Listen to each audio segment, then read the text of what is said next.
know him. You must understand him and be rooted. Also spoke about by his action. Welcome back to my YouTube channel. So this is Experience with Peace AZ. In case this is your first time in this channel, we speak the gospel, we preach about the gospel, we talk about Christ, we talk about faith, we worship Yahweh HaMashiach, and we talk about life. So like today I'll be talking about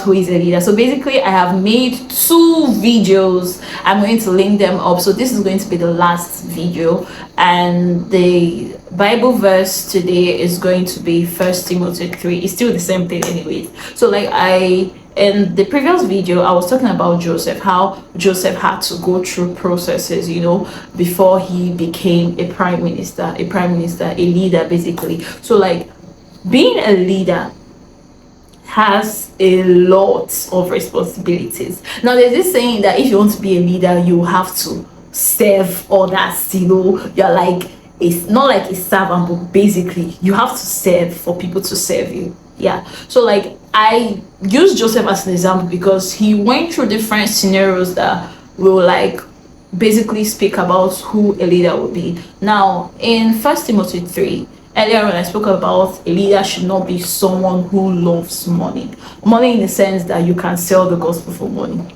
Example, Judas Iscariot and many other things.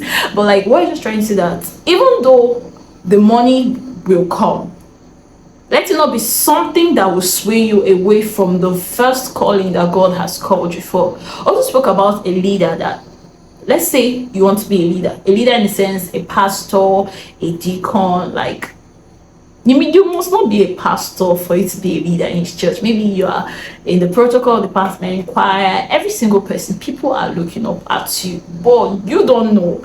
But like what I'm just trying to say is that a leader should not be a new believer. I actually have a video on baby Christians, new believer and everything. Now don't take me wrong, the Bible saying that a leader shouldn't be a new believer in the sense that if you are just coming about faith, you have to be groomed, you have to be guided. It's like you need to go through discipleship. Like you have to be discipled basically to know more about God, because the gospel entails different things and you have to be rooted and understanding. Meaning that if you're just knowing Christ and you say you want to be a pastor or probably a leader in church or someone else, you may make mistakes that if learned at that early stage, guided by people who have been there before, you won't make that mistake. I don't know if you get my point. Meaning that because so many times people are, let's say for example, there's some people that they just want to be in the, like, let's say bosses, or they just want to be, but they don't know that there are consequences, there are things that will take place. Will you be able to handle it? Because most times they want to show up, okay, yeah, let me just do this, and I have the brain, I am smart, I have done this severally. And most times once you now make that mistake, everyone will be like, is this person not just me? Why did they even allow the person to, like, they will be talking, like people will say things, but like what's the Bible just trying to say? That by his actions, a leader should be tested, his truth. Being a leader, you can't fake. Even though you try faking, how long will you fake? And the funniest thing is that God sees everybody, God knows everybody's hearts. So like people, just like how by their fruits you shall know them. So like your actions will be seen to show if truly you will be tested. Like now I'm talking about deacon now, also in that 1 Timothy 3. I will use Stephen as an example. Now at that early church, Pentecost time and everything, they were looking for people that would serve the table as in deacons. So like they had to pick up certain people, and Stephen was one of them. One of the things they said that Stephen was full of faith, and Stephen also was filled with the Holy Spirit. Like they must have known you, seen your actions, and people will also must have spoken about this person. Do you get?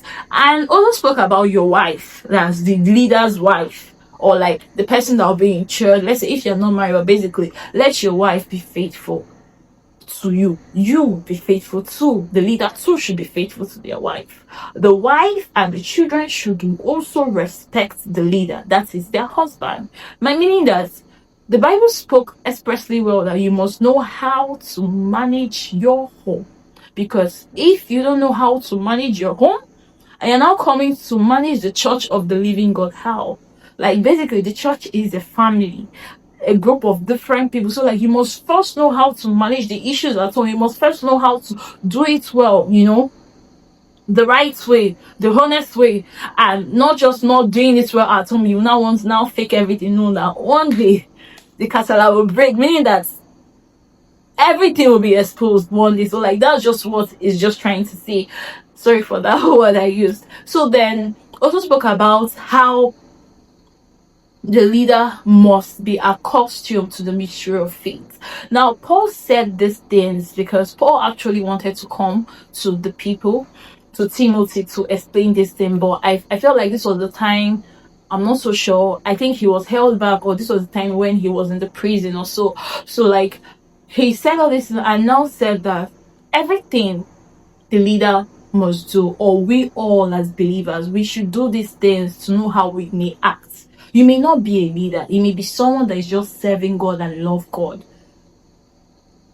Can you sell God? Will you sell God? How is your behavior? Do you insult people? Do you gossip about people? Are you a heavy drinker? Because the Bible said it is in 1 Timothy 3. The mystery of faith is basically about Christ. How Christ came as a human being. He was vindicated by the Holy Spirit when the Holy Spirit came upon him and baptized him.